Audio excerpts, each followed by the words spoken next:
हरे मारेम गुरुजी। गुरुजी, अभी मेरे मन में अचानक से प्रश्न आया, और क्योंकि अभी ऑफिस में डिस्कशन चल रहा था कपूर और घी को लेकर, तो किसी ने मुझसे बात कही कि ईश्वर तो आपकी श्रद्धा और भाव, आपके विश्वास को मांगते हैं, ना कि ये कि तुम मुझको अच्छा घी तो चढ़ाओ, तुम मुझे अच्छा कपूर दो, तुम मुझे अच्छे फल दो, मिठाइयाँ दो। ईश्वर भाव और श्रद्धा का भूखा है। अगर आपके पास भाव और श्रद्धा है तो ईश्वर आपके एक नॉर्मल जोत में भी आपसे प्रसन्न हो जाएंगे। आपकी प्रार्थना स्वीकार कर लेंगे। यदि आप में वो विश्वास नहीं है, वो श्रद्धा नहीं है, वो तन्मयता नहीं है ईश्वर के प्रति, तो आप चाहे कितने भी महंगा घी, कपूर, फल, कुछ भी ईश्वर के लिए कर लें, वो कोई भी चीज़ काम नहीं आती है। कई हद तक तो ये बात सही है, लेकिन मुझसे बहुत लोगों ने बहुत बार ये बात करी कि ये कौन सी किताब में लिखा है कि ईश्वर को महंगे महंगे चीज़ें दो तो ही ईश्वर आपकी सुनेंगे। ईश्वर को महंगी महंगी चीज़ों से सजाओ या तभी देवी माँ आपकी सुनेंगी। ईश्वर भाव और श्रद्धा का भूखा है। अगर वो किसी के पास है तो ईश्वर उसका है, और अगर नहीं है तो कुछ भी नहीं। तो मुझे इस पर थोड़ा सा कन्फ्यूजन है गुरुजी कि लोग ऐसा क्यों सोचते हैं, उनके मन में ऐसा क्यों आता है, और ऐसी सोच हमारे मन में ना आए, इसके लिए हमें क्या करना चाहिए। धन्यवाद। खुश रहो प्रिय जागृति। हमारे सभी चैनल के सभी दर्शकों को, हमारे साथ संबद्ध सभी लोगों को, जो पुराने जुड़े हुए हैं उन सबको, जो नए संबद्ध हुए हैं उन सबको भी, जो आगे संबद्ध हो जाएंगे उन सबको भी चैत्र नवरात्र प्रतिपदा की हार्दिक शुभकामनाएं, हिंदू नववर्ष की हार्दिक शुभकामनाएं। जितने भी हमारे पर्व हैं, बहुत सारे पर्व हैं जो हिंदू नववर्ष के साथ प्रारंभ होते हैं। बैसाखी है, बिहू है। हमारे भारत में बहुत त्योहारों का मौसम है और बहुत त्योहारों की एक हमेशा एक वातावरण रहा है। त्योहारों की एक अलग परंपरा रही है, और अलग अलग नामों से, चूँकि हमारे यहाँ बहुत सारी भाषाएं हैं, बहुत सारे विचार हैं, बहुत तरह की चीज़ें हैं, उसी हिसाब से हमने पर्वों के त्योहारों के नाम रखे हैं। लेकिन सबका मकसद एक ही होता है कि हम किसी न किसी तरीके से नव वर्ष को मनाएं। आपका प्रश्न मुझे मिला, बहुत पहले भी हमने एक प्रश्न, इसी तरह का प्रश्न था, तो उन्होंने अपना नाम नहीं डालने के लिए अनुरोध से भेजा था। उसका साथ शीर्षक है परमात्मा का स्थान, प्लेस ऑफ गॉड। हमारे चैनल पर ही पड़ा है। तो वैसे तो मैं इसका उत्तर लगभग उसमें दे ही चुका था, लेकिन अभी आपने चूंकि कहा है तो मैं पुनश्च आपसे इस विचार पर अपने विचार साझा करता हूँ। ये असल में जिन्होंने कुछ नहीं करना होता है वो सिर्फ बात करते हैं। कुछ भी नहीं जिन्होंने करना है वो सिर्फ बात करते हैं। और मन का एक बड़ा मैकेनिज्म है, हमारे मन की एक कीमिया है, हमारे मन की एक चाल है, हमारे मन का एक षड्यंत्र है कि वो जब कुछ भी नहीं करना चाहता तो बहाने बनाता है, बहाने खोजता है। एक्सक्यूजेज में हम फिर बिलीव करते हैं और हम फिर ऐसी नई बातें, ऐसी चीज़ें बनाना शुरू कर देते हैं। परमात्मा तो हमारे भाव में होना चाहिए, हमारे संकल्पों में होना चाहिए। इन चीज़ों में क्या रखा है? ठीक है, मान लिया। तो परमात्मा बहुत विराट चीज़ है, उसको इन सब चीज़ों की ज़रूरत नहीं है। तो आप तो अति सूक्ष्म हैं, आपको तो किसी भी चीज़ की ज़रूरत नहीं है। फिर अगर ईश्वरीय सत्ता, जिस महापिता ने आपको उत्पन्न करके इस धरती पर भेजा, उसे अल्लाह कहें, भगवान कहें, गॉड कहें, वाहे गुरु कहें, जीसस क्राइस्ट, जो भी आप नाम देना चाहें, अलग अलग मतों में, उन मतों को आप माने, और जिन्होंने हमें इस धरती पर भेजा, अब उनके सामने अगर उनकी बताई गई देशनाएं, उनकी बताई गई व्यवस्थाएं, उनकी कही गई चीज़ें कोई मायने नहीं रखती, तो फिर तो जो आप कर रहे हैं वो कितना मायने रखेगा? एक तो इसको तुलना हमें कर लेनी चाहिए, एक बात।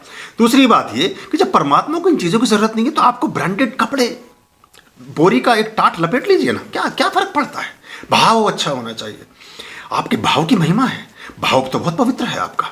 एक पुराना कपड़ा, एक सूट जो सिलवा लिया, चलाइए ज़िंदगी भर उसको, क्या फ़र्क पड़ता है?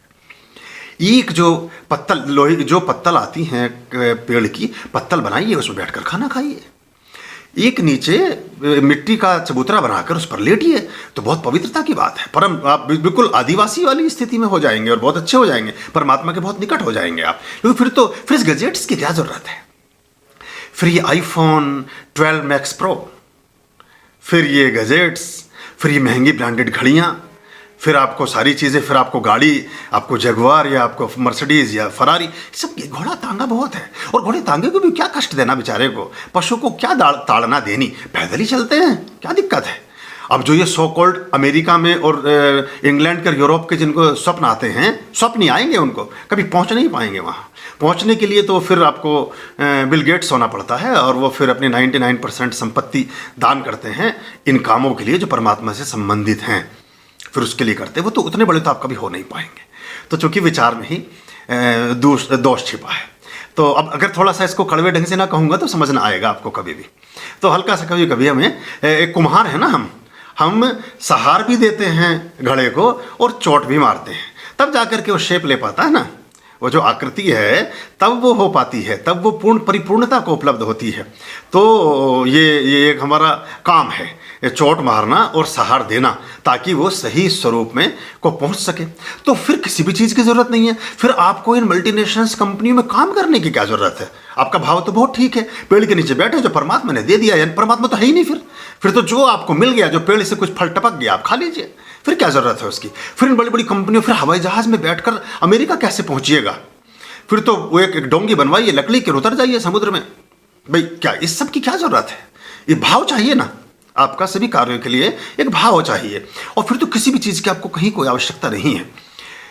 परमात्मा तो हों भाव में, आपके हृदय में, आपके संकल्प में, आपकी इच्छाओं में, और पैसा आपकी जेब में, नोट आपके बैंक में, गाड़ी आपकी पोर्च में, नौला का हार आपकी बीवी के घर में, आपकी बीवी के गले में, हीरे की अंगूठी आपकी उंगली में, बड़े से बड़ा मोबाइल फ़ोन आपकी जेब में, आपकी पॉकेट में, और आपके एक से एक बड़े ब्रांड की शराबें वो आपके कमरे में, वो आपके जो आपका बार है उसमें, और गैम्बलिंग के लिए टाइम वो आपको चाहिए शाम को, और सारी चीज़ों के लिए वो आपको चाहिए। ये जो ये कृत्रिमता है, असल में पता क्या है, इसके पीछे दूसरा भाव है। मैं इन विचारों पर बड़ी दया करता हूँ, जो ऐसी मानसिकता के लोग हैं, मुझे उन पर तरस आता है। एक बात और उससे पहले, चलो इस तरस वाली बात को कर लेता हूँ पहले, फिर मैं भूल जाऊँगा। तरस इसलिए आता है कि जब बहुत लंबे समय तक आप किसी गलत तरीके से किसी जीवन की व्यवस्था में संलिप्त होते हैं, तो सत्य का स्वीकार करने से मन डरता है। मेरे पास ऐसे बहुत सारे लोग आते हैं जिनकी उम्र 60 साल है, 65 साल है, 70 साल है, और वो कहते हैं गुरुजी आपकी एक एक बात अक्षरशः सत्य है और हम पूरी तरह कन्विंस हैं, लेकिन हमारे जो 4 बच्चे हैं और हमारे जो 20 रिश्तेदार हैं, अब 20 साल की उम्र से लेकर के 65 साल की उम्र तक हमने जिन परिपाटियों को उत्पन्न कर दिया, जिन बातों को विकसित कर दिया, जिन बातों को ही हमने सही और सत्य प्रतिपादित किया, उनसे मुँह कैसे मोड़ें, उनको गलत और झूठा बता कैसे दें। पूरा जीवन से घबराहट पैदा होने लगती है और एकदम ऐसा लगता है कि हमने तो पूरा जीवन व्यर्थ गंवाया। तो फिर हम गीदड़ पड़ गया झेरे में, वहीं विश्राम। फिर वो गलत स्थितियों को ही आदमी उनको ठीक करने के लिए जस्टिफिकेशन करने लगता है, उनको ठीक बताने लगता है।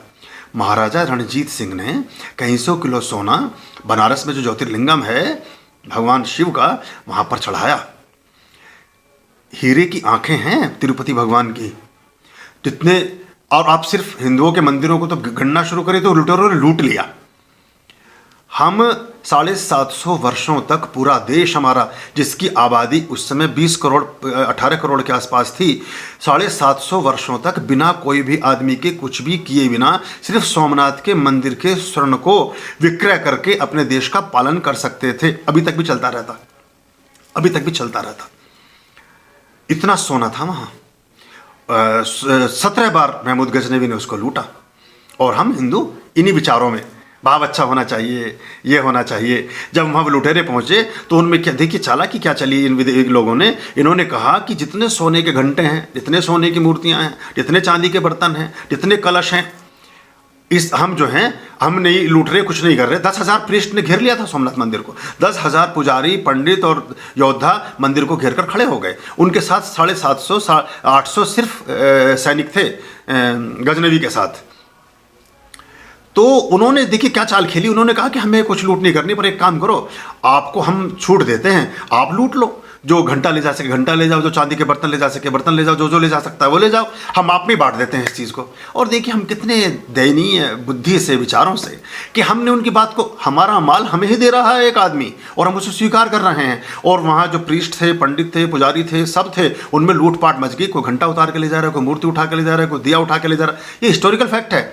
जहाँ रास्ता था मंदिर से किनारे से बाहर जाने का गाँव में, सोमनाथ टेम्पल के पास, उसकी घट्टी पर अपने सैनिक लगा दिए। जो लूट कर ले जाता रहा उसको वहाँ कत्ल करते रहे, उससे सामान छीन कर अपने बोरे में भरते रहे। उन्होंने कहा तुमने हमारा काम और आसान कर दिया। क्योंकि हम 750 आदमी आपके 10,000 से लड़ तो नहीं सकते थे, लेकिन जो आप में फूट पड़ी है आप में, अब हम आपका इसका फ़ायदा उठा सकते हैं। और वो सारा सामान लूट करके हमने ही एक तरह से उनको पकड़ा दिया। और वो ले करके ताली बजाते, हंसते मुस्कुराते, हमारी मूर्खताओं का मखौल उड़ाते हुए वापस अपना अफगान और जो मिडिल ईस्ट था वहाँ लौट गए। क्रिश्चियनिटी में अगर आप कभी विजिट करें, वेटिकन सिटी की मुझे जाने का मौका मिला एक धर्माधिकारी के रूप में। मुझे एक वहाँ एक बहुत अच्छा एक अवसर था। तो वहाँ जितना सोना वेटिकन सिटी में जीसस क्राइस्ट के लिए प्रयुक्त किया गया है, इतना सोना शायद पूरी वेटिकन सिटी में भी नहीं होगा। आप स्वर्ण मंदिर का नाम आपने सुना है? फिर सोना लगाने की क्या ज़रूरत है कहीं? फिर चांदी की प्रतिमाओं की क्या आवश्यकता है कहीं? फिर भगवान को इन सब की क्या?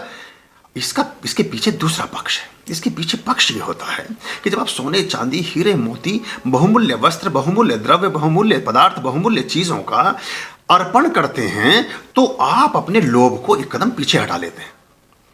आप अपने हाथ पे रखी हुई रोटी जैसे उतार कर किसी और को दे रहे हैं। यानी आप कहते हैं कि मैं अभाव में भी रहने को राजी हूँ परमात्मा, लेकिन अगर इन पर्टिकुलर सुगंधों से, इन पर्टिकुलर द्रव्यों से, इन कपूर की जोत से, इस देसी घी की चास से, इन सुगंधित इत्रों से पर्टिकुलर कुछ एनर्जियां अट्रैक्ट हो सकती हैं, तो मैं उनको प्राथमिकता देता हूं। और फिर आप देखिएगा परमात्मा के पथ पर आप एक कदम बढ़ाते हैं, वो आपकी तरफ 1000 कदम बढ़ाते हैं। फिर आपके जीवन में वो चीज़ें 1000 गुना बढ़ जाती हैं और पूरी प्रकृति को, पूरी चीज़ों को आप एक संतुलन का काम करते हैं। परमात्मा को चढ़ाने भर की बात नहीं है। जो घी की जोत आप जगाते हैं, पता है उसका क्या, आप उससे क्या मदद देते हैं पूरी प्रकृति को। ये सो कॉल्ड एनवायरनमेंट की बात करने से बात नहीं बनेगी, इसमें योगदान देने से बात बनेगी। ये खाली स्टिकर चस्पा करने से और स्टिकर्स को फॉरवर्ड करने से बात नहीं बनेगी। अभी पृथ्वी दिवस आने वाला है, अभी कोई संतुलन दिवस, दुनिया भर के हम पर्यावरण दिवस, ये सब मनाने की जरूरत हमें क्यों पड़ी? क्योंकि हमने प्रकृति का तिरस्कार किया, उसको मानने से इनकार किया। हम अपनी ये जो भाव है ना, विचार होना चाहिए, फलाना होना, काम कुछ नहीं होना चाहिए, बस विचार होना चाहिए, बस संकल्प अच्छा होना चाहिए, बस भाव शुद्ध होना। अरे शुद्ध ही भाव है तो फिर तो किसी भी चीज़ की जरूरत नहीं है, फिर तो आपको किसी भी चीज़ की आवश्यकता नहीं है। भाव शुद्धता की पराकाष्ठा है, फिर किसी चीज़ का कोई औचित्य नहीं है। ये जो जोत आप जगाते हैं, ये जो यज्ञ आप करते हैं, ये वापस प्रकृति में विलय करता है, प्रकृति में जाकर मिल जाता है। इससे पेड़ पौधों का संचरण, आप कभी आइए ना आश्रम, आपको दिखाता हूँ। आपको सिर्फ जोत की बात नहीं, आपको ऐसे पौधे भी दिखाऊंगा कि जिनके सेम पौधे सेम दिवस पर खरीदे गए, सेम पानी, सेम खाद, सेम धूप, सेम हवा, सेम गमला, सेम मिट्टी, से हम भी सेम जगह भी सब कुछ वही। एक पौधा जिसके पास मंत्र बज रहा है, वो इतनी तेजी से विकसित हुआ है कि आप विश्वास नहीं कर सकेंगे। उसी के साथ का दूसरा पौधा जो दूसरी दिशा में रखा है, जिसे मंत्रोच्चारण नहीं सुनाई देता, उसकी ग्रोथ नहीं हुई है।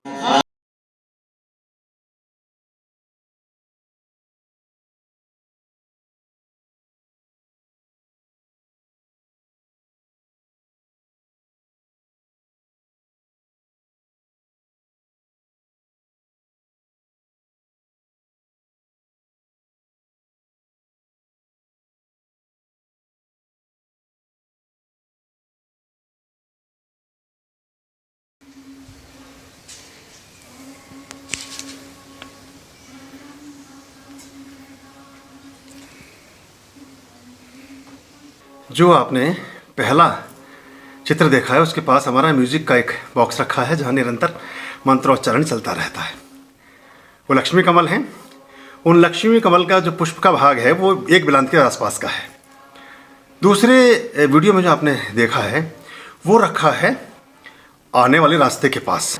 उसकी आकृति हाथ के उंगली के नाखून के जितनी है। दोनों एक ही उम्र के हैं, एक ही साथ लगाए गए हैं। वो रखा गया ऐसे स्थान पर है जहाँ बहुत सारे लोगों की दृष्टि पड़ती है और वहाँ उसके पास में कोई मंत्रोच्चार नहीं है। ये एक छोटे से प्रमाण के रूप में मैंने आपको एक चीज़ शेयर करनी चाहिए, जिससे आपको पता चले कि बहुत छोटी छोटी चीज़ें किस तरह प्रभावित होती हैं। अगर स्थूल वृक्षों पर, स्थूल पौधों पर स्थूल पेड़ पौधे और जड़ चीज़ों पर इतने प्रभाव आ सकते हैं, तो चैतन्य स्वरूपा मनुष्य के मन पर, मनुष्य के जीवन पर क्या इसका प्रभाव नहीं आएगा? क्या इन विधियों में, इन व्यवस्थाओं में रहने वाले व्यक्ति का जीवन ऐसे ही सुविकसित और सुवासित और सुसमृद्ध नहीं होगा?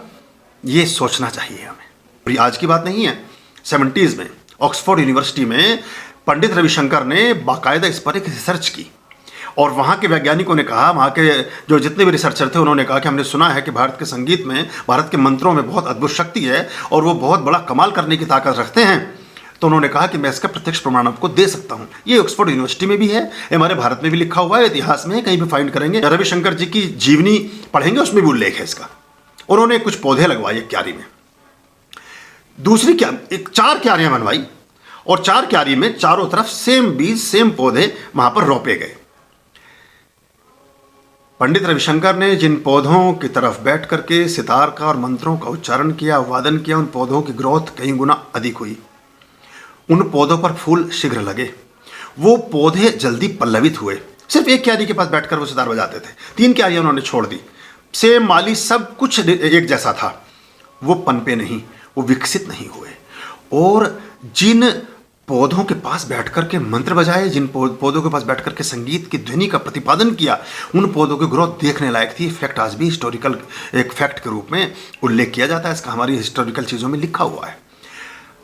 और सिर्फ इतना ही नहीं, और सुनिए, जहाँ सितार बजा रहे थे बैठकर, वो पौधे उधर की तरफ झुक गए। जैसे हम अपना कान कभी किसी विशेष बात को सुनने के लिए उसके पास ले जाते हैं ना, कि आप क्या कह रहे हैं, वो पौधे उधर की तरफ झुक गए। उनके चित्र भी हैं, वो आप उसका, ये तो उस चीज़ का आप एक प्रभाव देख सकते हैं। तो जो घी, जो नैवेद्य, जो अर्घ, जो चीज़, इसका प्रभाव प्रदीप्त होता है, आप में शुद्धता आती है, आपका जीवन अच्छा बनता है। जब आप इसको प्रदीप्त करते हैं तो जो इसमें से गैसें और इसमें से जो द्रव्य प्रतिभूत होते हैं, द्रव्य इससे निकलते हैं, उनसे पेड़ पौधों का संचरण होता है, उनका जीवन है वो।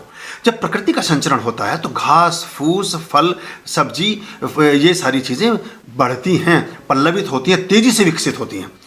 आइएगा ना, मैं कभी दिखाऊंगा आपको, जहाँ मंत्रोच्चारण नहीं होता वहाँ के पेड़ दिखाऊंगा, और जहाँ हमारे यहाँ के पेड़ इतने पक्षी अब इनके ऊपर आ गए हैं, क्योंकि पहले ये पेड़ इतने विकसित नहीं थे, तो पक्षियों को डर लगता था कि कोई चिड़िया, कोई बाज हमारी अंडे या हमारी चीज़ों को उठाकर ले जा सकते हैं, तो वो अपने घोंसले नहीं बनाते थे। हमारे यहाँ थाउजेंड्स ऑफ बर्ड्स हैं, और बहुत तरह की हैं, ऐसे ऐसी बर्ड्स हैं जो हमने कभी जीवन में देखी भी नहीं। इतना ही नहीं, फिर ये जो पेड़ पौधे विकसित हुए, जो घास वनस्पति विकसित हुई, इसको आगे ना फिर काटते हैं, फिर गाय को खिलाएंगे इसको। अब गाय पिज्ज़ा तो खाएगी नहीं, गाय ये आमलेट तो खाएगी नहीं, ये गाय शराब तो पिएगी नहीं बैठ के शाम को उसमें, ना इसको आप जोडो में उससे किसी से मंगा करके कोई होम डिलीवरी पर कोई सामान मंगा के दे सकते हैं। गाय को तो पता है कि प्रकृति ही जीवन है। फिर इस वनस्पति को गाय चरेगी, ये अगेन दूध बनेगा, दूध से फिर घी बनेगा। ये प्रकृति का वर्तुल पूरा हो गया। लेकिन आप सिर्फ कंजप्शन कर रहे हैं, आप प्रकृति को वापस कुछ देना नहीं चाहते, कोई काम ऐसा नहीं करना चाहते जिससे प्रकृति के इस लयबद्धता को आप निरंतर रूप से सुचारू रख सकें। आप किसी पौधे में जल देंगे, अगर 5 पौधों में जल देंगे, अगर आप तुलसी अपने घर के बाहर लगाएंगे, तो तुलसी लगाने से ऑक्सीजन की मात्रा सर्वाधिक प्रकट होती है, सर्वाधिक वो विसर्जित करती है। पीपल का पेड़ सर्वाधिक ऑक्सीजन, हिस्टोरिकल फैक्ट, तो पढ़े लिखे लोगों से बात कर रहा हूँ ना। आप उठाओ ना, कौन सा पौधा, कौन सा वृक्ष सबसे ज़्यादा ऑक्सीजन उत्सर्जित करता है, इसके पीछे ये पूरा का पूरा विधान है। और आपका मन और विचार सब शुद्ध होते हैं। मैंने कहा था ना कि ज्योत जगी है, कुछ कपूर जगा है, कुछ अच्छी चीज़ है, आपके मन में व्यभिचार नहीं आएगा। लेकिन आपको तो ऑफिसों में बैठ के जो है कुछ और करना है, आपको दफ्तरों में डेटिंग करनी है, तो अब ये जलेगा तो डर लगेगा, तो इसे छोड़ दो। और दूसरी बात ऐसी बताओ कि जिससे दूसरे लोगों का मति भ्रम हो। इससे क्या पड़ता है, भाव शुद्ध होना चाहिए। अरे भाव शुद्ध होना चाहिए तो एडिया क्यों रगड़ रहे हो, 2 पैसे के लिए परेशान क्यों हो, दिक्कत में क्यों हो, इतनी झंझट आपके जीवन में है कैसे? 10 बार आपके जो है ब्रेकअप हो गए, 6 आपकी प्रेमिकाएं छोड़ के भाग गई या प्रेमी छोड़ के भाग गए, आपकी जेब में पैसे नहीं, खाना आपको समय पर नसीब होता नहीं, आपके घर में कुछ है नहीं, बाहर कुछ मिलता नहीं, चाह गई चिंता मिटी, मनवा बेपरवाह, और जिनको कछु नहीं चाहिए वही शहंशाह। एक फकीर के चेहरे पर इन सो कॉल्ड प्रोफेशनल से ज़्यादा ताजगी प्रतीत होगी आपको, वो ज़्यादा खिले, ज़्यादा ताज़े, ज़्यादा अच्छे दिखाई देंगे आपको। तो भाव तो फिर किसका अच्छा हो गया? भाव तो इनका अच्छा था, ये तो खिलते हुए कुसुम, खिलते हुए फूल होने चाहिए थे। थोड़ी सी कड़वी हैं बातें, पर मीठी बातें ज़्यादा मीठा खाने से शुगर होता है। कभी भी नमक में कीड़े नहीं पड़े, या आज तक हिस्ट्री का, एक इतिहास का एक तथ्य है। तो थोड़े सा नमक भी कभी कभी जीवन को बेहतर करता है। और जिन्होंने कुछ नहीं करना है ना करें, किसने कहा है आपको? बिल्कुल मत करिए, आपने कुछ मत करिए, फिर किसी चीज़ की शिकायत भी मत करिए, फिर किसी चीज़ की इच्छा भी मत रखिए, फिर दूसरों पर दोषारोपण भी मत करिए। और कभी अकेले में बैठ के अपने गिरेबान में झांकिए तो सोचिए कि क्या परमात्मा ने आपको इसी दिन के लिए धरती पर भेजा था? क्या आप जो भी, चलो जिस भी विद्या में, जिस भी क्षेत्र में जो भी आप कर रहे हैं, क्या जो करना चाह रहे थे हो गया? क्या भाव तो आपका शुद्ध ही था, संकल्प तो आपका शुद्ध ही था, फिर तो अपने क्षेत्र में टॉप पोजीशन पर होने चाहिए थे। फिर इतनी रेडी एडिया काहे को रगड़ते घूम रहे हो? रोजाना 50-50 फोन करे जा रहे हो आप, कभी किसी को फ्लैट बेचना है, कभी किसी को सामान देना है, क्या जरूरत है इस सब की? आपका तो भाव बहुत शुद्ध था, आपकी तो चीजें आपके आसपास घूमनी चाहिए थी। हाँ, इस देश में ऐसे लाखों साधु संत और तपस्वी हैं जिनके आसपास सारी चीजें बिखरी पड़ी हैं, और वो सिर्फ अपना ही नहीं, आप तो अपनी बीवी, अपनी पत्नी, अपनी बच्चे, अपनी बेटी, अपने पिता, अपने माता, किसी की इच्छा की पूर्ति भी नहीं करते। वो लाखों लोगों को रोजाना लंगर लगाते हैं, हजारों लोगों को रोजाना खाना खिलाते हैं, उनके भंडारे भरे हैं, उनका जीवन भरा है, उनका स्वास्थ्य भी बहुत अच्छा है। कोरोना कोविड ने इस बात को और सिद्ध कर दिया है। किसी भी धर्म का, अब सभी धर्मों की बात कर रहा हूं, किसी भी धर्म का कोई भी गुरु कोविड से प्रभावित नहीं हुआ है, वो हॉस्पिटलाइज नहीं है। नेता हो गए हैं, अभिनेता हो गए हैं, बड़े बड़े ऐसे खिलाड़ी जिनकी फिटनेस के प्रमाण लोग अपने आइडियल एक उसके रूप में सोचते थे कि हमें ऐसा फिटनेस करनी है, जिनके घरों पे जिम लगे हुए हैं, 4-4 घंटे जिम कर रहे हैं, सारी चीज़ें खा रहे हैं, सब कुछ कर रहे हैं, सब इफेक्टेड हो गए हैं। तो ये ऐसी चीज़ों में इसका मतलब कोई और शक्ति भी कहीं काम करती है। आप देखिएगा, देशों के राष्ट्रपति, देशों के प्रधानमंत्री, देशों के गृह मंत्री, बड़े बड़े राज्यपाल, बड़े बड़े पौधों पर बैठे हुए लोग, जिनके पास सुख सुविधाओं के अंबार हैं, जिनके पास बैक्टीरिया भी आने से 10 बार पहले सोचेगा कि मैं जाऊं कि नहीं, कितने बैरियर्स हैं उनसे मिलने के बीच, और उनकी हर चीज़ शुद्ध और सात्विक है, परम समृद्धि उनके घरों में निवासित है, पैसे से भरे हैं, पद से भरे हैं, कद से भरे हैं, हद से भरे हैं, उसके बाद भी रिक्तता है। तो ये रिक्तता की पूर्ति होती है जब परमात्मा के पथ पर चलते हैं। लेकिन परमात्मा के पथ पर चलने से पहले आपको कुछ कूड़ा करकट झाड़ना पड़ता है। एक मिट्टी से जब, एक पत्थर से जब प्रतिमा बनाते हैं ना, तो उसको जो अतिरिक्त भाग है उसको उससे काटना पड़ता है। तो वो छेन और हथौड़े की चोट जो सह गया वो तो मूर्ति बन गया, और फिर उसके गले में माला डलेगी, फिर उसकी पूजा होगी, उसकी आराधना होगी। जिसने उससे बच गया, जिसे उससे चोट पहुंची, जिसने उस प्रहार को सहने से इनकार किया, वो पत्थर ही रह गया, और वो फिर कहीं किसी सीढ़ी के वहां लगेगा जहां उस पर लोग जूता उतारेंगे, जहां उस पर लोग अपना किसी न किसी प्रकार का अवशिष्ट पदार्थ फेंकेंगे।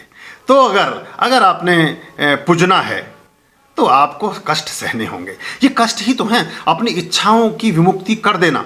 वो ये नहीं कहना चाहते कि हम पूजा पाठ नहीं करेंगे, वो इन सब चीज़ों को ढकोसला बताकर वो यही करना ही तो नहीं चाहते, इसीलिए तो ये बात कह रहे हैं कि कपूर को क्यों जगाएं, दिए को क्यों जगाएं, किसको क्या करें, कुछ भी मत करिए, कोई ज़रूरत नहीं है।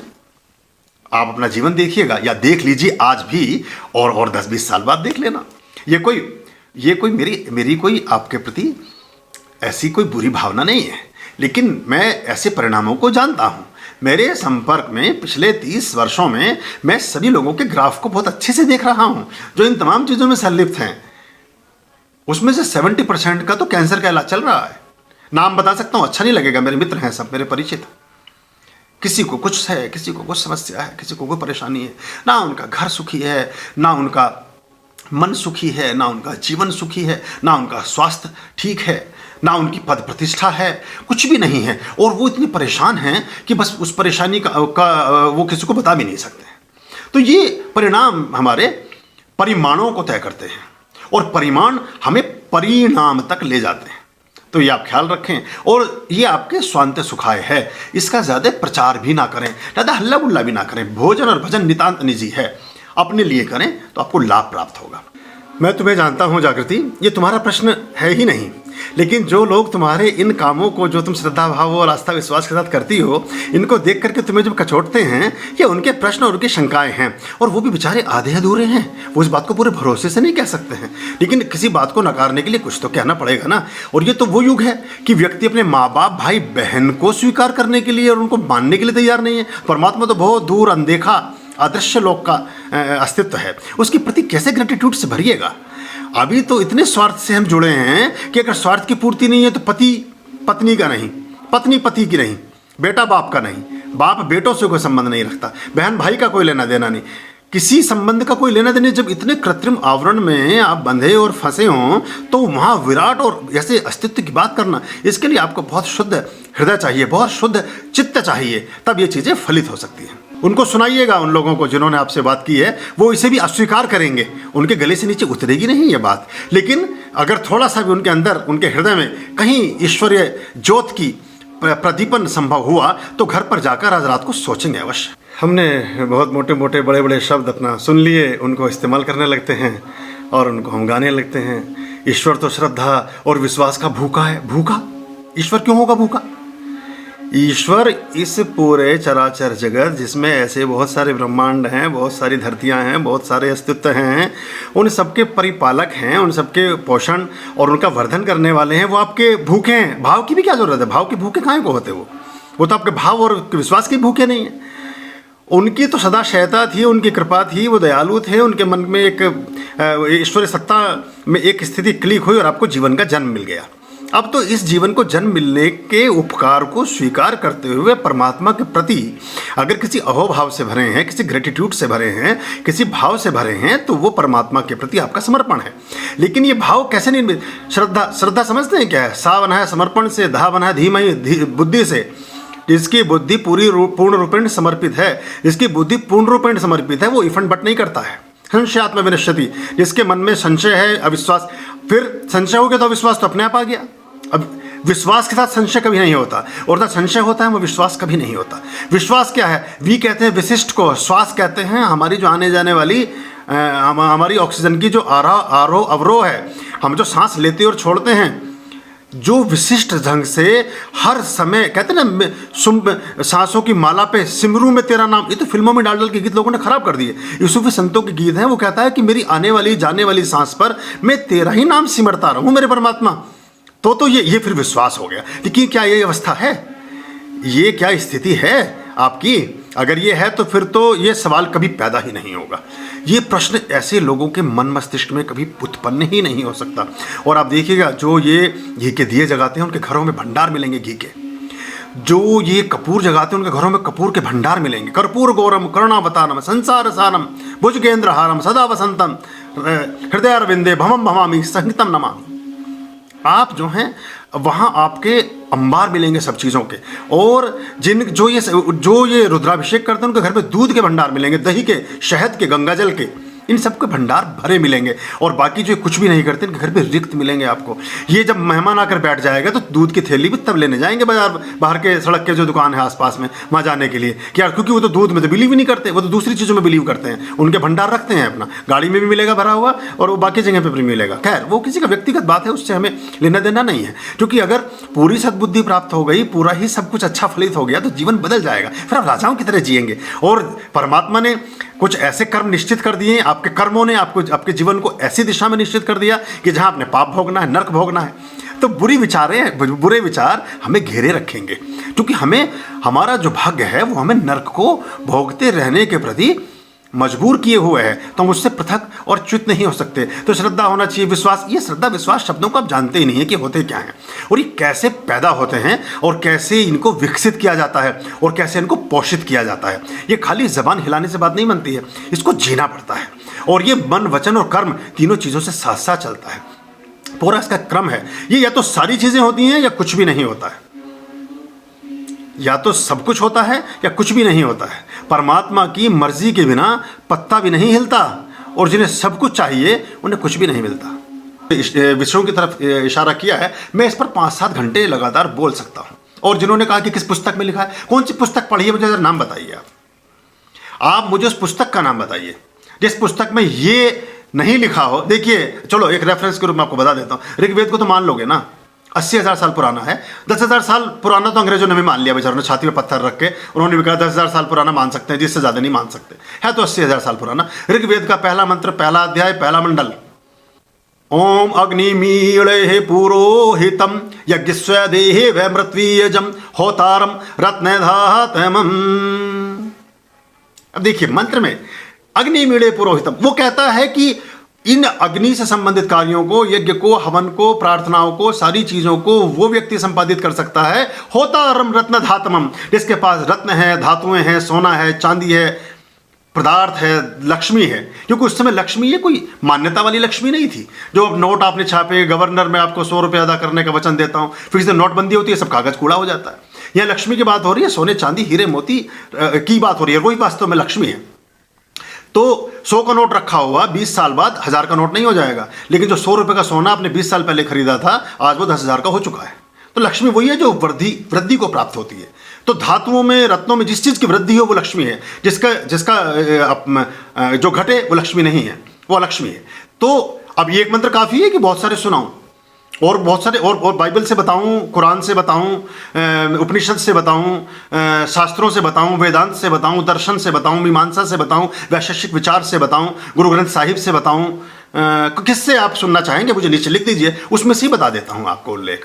सबका रेफरेंस है मेरे पास, और भी बहुत सारी पुस्तकें हैं। धम्मपद से बताऊं, जो बुद्ध का धम्मपद है उसमें भी है, बुद्ध को मानेंगे कि अनीश्वरवादी है। महावीर का जिन सूत्र से बता दूं, है ना, नमोकार मंत्र से बताऊं आपको, तो आपको वो भी समझ में आ जाएगा। तो आप मुझे बताएं कहाँ, जरथुस्त्री को जानना चाहेंगे तो आप फंस जाएंगे चक्कर में। वो तो कहते हैं कि कुंड भी चांदी का रखिए और सोने का रखिए, और मुश्किल हो गई काम, है ना। तो ये तो, और फिर बात सिर्फ आप तो कह रहे हैं पत्थर को प्रणाम करने से बचना चाहते हैं सबसे, फिर इस्लाम में जाएंगे तो पत्थर को चाट रहे हैं, चूम रहे हैं। वो मक्का मदीना में क्या है, वो जो परिक्रमा करके पत्थर को चाटते चूमते ही तो हैं। तो फिर अब फंसते चले जाएंगे आप, जितना रेफरेंसेस में अंदर घुसते जाएंगे उतनी आपको दिक्कत होती चली जाएगी।